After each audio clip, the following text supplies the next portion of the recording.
Home loan approve होना good news है, लेकिन बहुत बार यही गुड न्यूज आपकी जिंदगी की सबसे बड़ी ईएमआई ट्रैप बन जाती है। बैंक आपको 60-70 लाख का लोन अप्रूव कर देता है और आप सोचते हो कि वाह, बैंक ने तो इतना मुझ पर भरोसा कर लिया।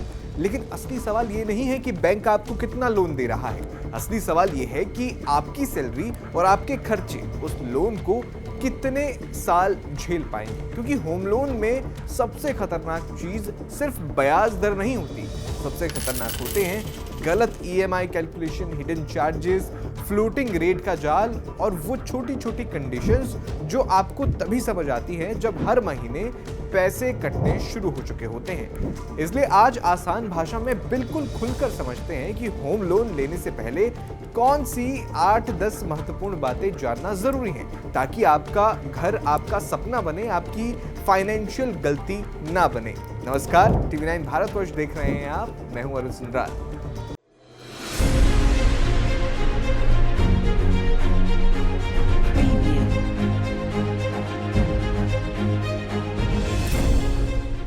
मान लीजिए आपकी सैलरी 1 लाख रुपए पर मंथ है।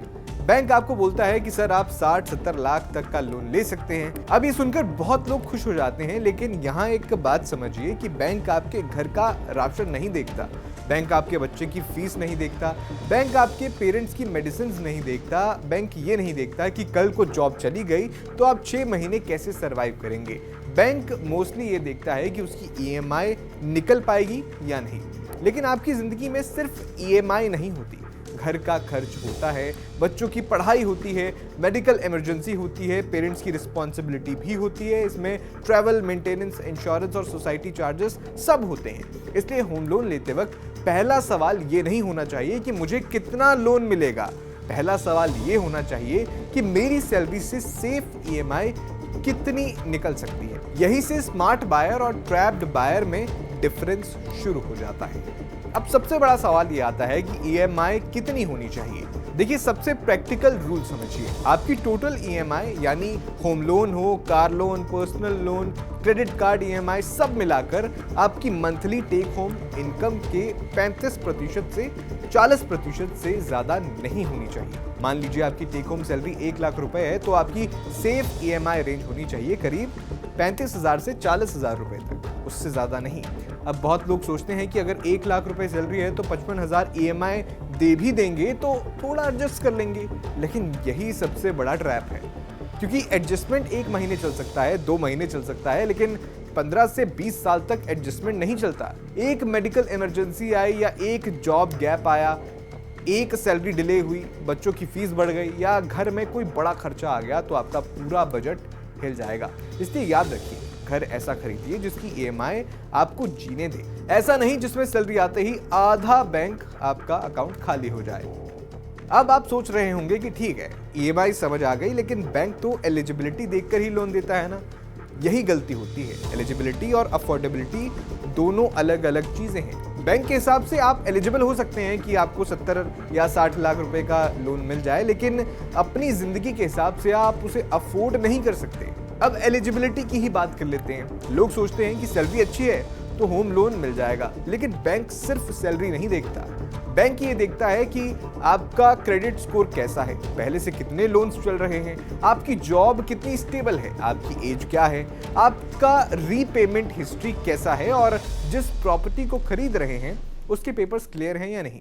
अगर क्रेडिट स्कोर अच्छा है, इनकम स्टेबल है और पहले से ज़्यादा ईएमआई नहीं चल रही हैं, तो लोन अप्रूवल आसान हो सकता है। लेकिन अगर सैलरी अच्छी है फिर भी क्रेडिट कार्ड ड्यूज और जो पर्सनल लोन है या कार लोन है पहले से चल रहा है, तो बैंक लोन अमाउंट कम कर सकता है। इसलिए होम लोन अप्लाई करने से पहले कोशिश करें कि क्रेडिट कार्ड के जो आपके जो बकाया है वो क्लियर हो, एग्जिस्टिंग लोन्स कम हो, क्रेडिट कार्ड स्कोर खराब ना हो और प्रॉपर्टी डॉक्यूमेंट्स प्रॉपरली आपने वेरीफाई किए। क्योंकि कई बार लोन रिजेक्ट इनकम की वजह से नहीं होते हैं, डॉक्यूमेंट्स या क्रेडिट बिहेवियर की वजह से ये जो है रिजेक्ट हो जाते हैं। अब आते हैं सबसे कंफ्यूजिंग सवाल पर कि होम लोन फिक्स्ड रेट पर लें या फिर फ्लोटिंग रेट पर। इसे बहुत ही सिंपल तरीके से समझिए। फिक्स्ड रेट में आप पीस यानी शांति खरीदते हैं, फ्लोटिंग रेट में आप रिस्क और अपॉर्चुनिटी यानी मौका दोनों खरीदते हैं। फिक्स्ड रेट में इंटरेस्ट रेट ज्यादा स्टेबल रहता है। आपको पता होता है कि हर महीने लगभग कितनी ईएमआई देनी है, बजटिंग आसान हो जाती है।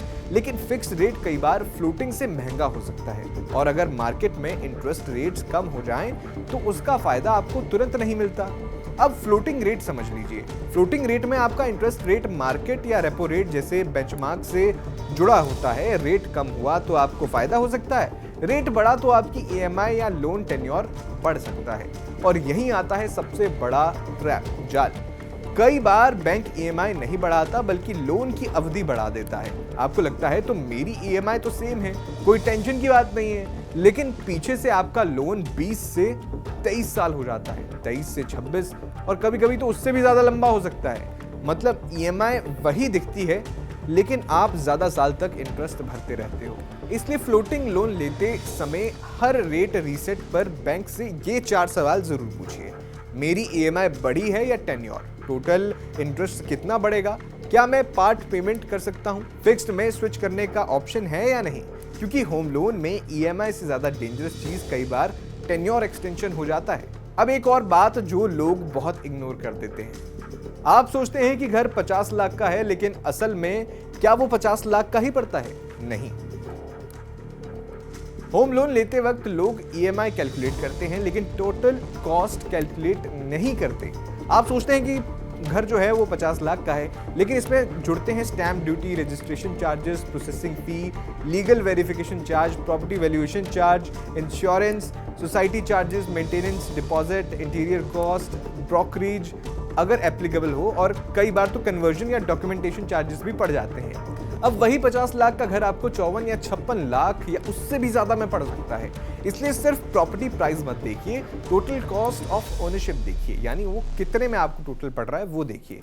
लोन साइन करने से पहले बैंक से साफ पूछ लीजिए प्रोसेसिंग फीस कितनी है, लीगल और टेक्निकल चार्जेस कितने हैं, इंश्योरेंस कंपलसरी है या ऑप्शन, प्री पेमेंट पर कोई चार्ज तो नहीं है, फोरक्लोजर रूल्स क्या हैं, बैलेंस ट्रांसफर करना हो तो कॉस्ट क्या होगी, और सबसे जरूरी यह है कि लोन डॉक्यूमेंट्स में interest rate, spread, reset date और चार्जेस जरूर चेक कर लें। क्योंकि कई लोग घर खरीदते वक्त सिर्फ कितनी ईएमआई बनेगी ये पूछते हैं, बाकी जो अहम सवाल है ये पूछते ही नहीं है। लेकिन जो स्मार्ट बायर होते हैं वो हमेशा पूछता है कि टोटल में जो ये जो खर्चा है वो कितने का पड़ेगा, ये मुझे घर कितने का पड़ेगा, और यही स्मार्ट बायर की एक पहचान भी है। तो चलिए अब एक छोटा सा फॉर्मूला भी जान लेते हैं, ये आपको याद रखना चाहिए, कहीं लिख लीजिए। होम लोन लेते समय पहले 3 नंबर लिखिए। पहला नंबर होगा आपकी मंथली टेक होम इनकम, यानी आपके पास कितनी सैलरी महीने में बैंक में आ रही है। दूसरा आपकी टोटल करंट ईएमआई। तीसरा होम लोन के बाद आपकी टोटल ईएमआई। अगर होम लोन के बाद आपकी टोटल ईएमआई इनकम के 40% से ऊपर जा रही है तो रुककर दोबारा कैलकुलेशन कीजिए, या तो डाउन पेमेंट बढ़ाइए या कोई सस्ती प्रॉपर्टी देखिए, या लोन टेन्योर अमाउंट को एडजस्ट कीजिए, या कुछ एग्जिस्टिंग लोन जो होंगे जो पहले से चल रहे हैं उन्हें क्लोज कीजिए पहले। क्योंकि होम लोन में गलती छोटी नहीं होती, ये गलती 15 से 25 साल तक आपके साथ चलती है। अब बात करते हैं सबसे जरूरी और सेफ्टी पॉइंट की, इमरजेंसी फंड। होम लोन लेने से पहले आपके पास कम से कम 6 महीने की ईएमआई प्लस 6 महीने के हाउस होल्ड एक्सपेंसेस यानी घर खर्च का इमरजेंसी फंड होना जरूरी है। एग्जाम्पल से समझते हैं, अगर आपकी ईएमआई 40,000 है और घर का खर्च 50,000 है मंथली, तो आपकी रिक्वायरमेंट जो है मंथली जो बनती है वो 90,000 होती है। इसका मतलब ये हुआ कि 6 महीने का इमरजेंसी फंड करीब 5,40,000 रुपए होना चाहिए आपके बैंक में। ये पैसा इन्वेस्टमेंट नहीं है, ये पैसा आपकी फाइनेंशियल ऑक्सीजन है। क्योंकि नौकरी चली जाए, मेडिकल इमरजेंसी आ जाए, सैलरी डिले हो जाए, या बिजनेस जो है वो मंदा हो जाए, ये सब चीज़ें जो है बताकर नहीं आती हैं। अगर इमरजेंसी फंड नहीं है तो होम लोन आपको एसेट नहीं, आपके लिए प्रेशर बन सकता है।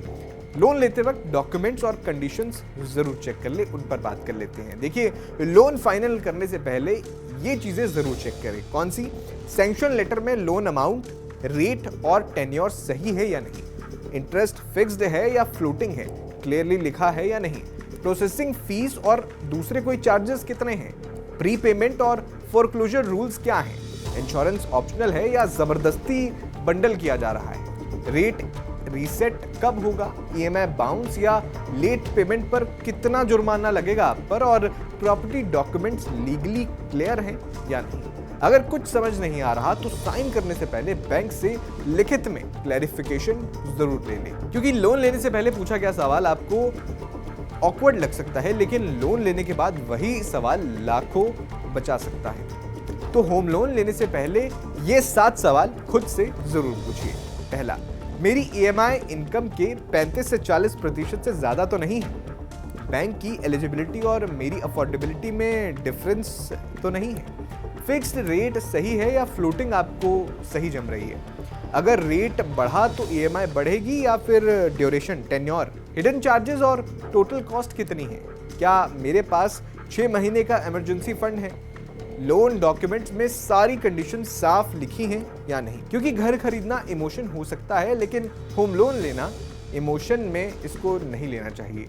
घर ऐसा खरीदिए जो आपकी लाइफ अपग्रेड करे, ऐसा नहीं जो आपकी पूरी सैलरी और मेंटल पीस खा जाए। और अगर आप होम लोन लेने से पहले प्लानिंग कर रहे हैं तो कमेंट में सिर्फ इतना लिखिए, फिक्स्ड या फ्लोटिंग। नेक्स्ट वीडियो में बताएंगे कि किस सिचुएशन में कौन सा ऑप्शन बेहतर हो सकता है। आपको वीडियो कैसा लगा वो भी कमेंट बॉक्स में जरूर बताइएगा।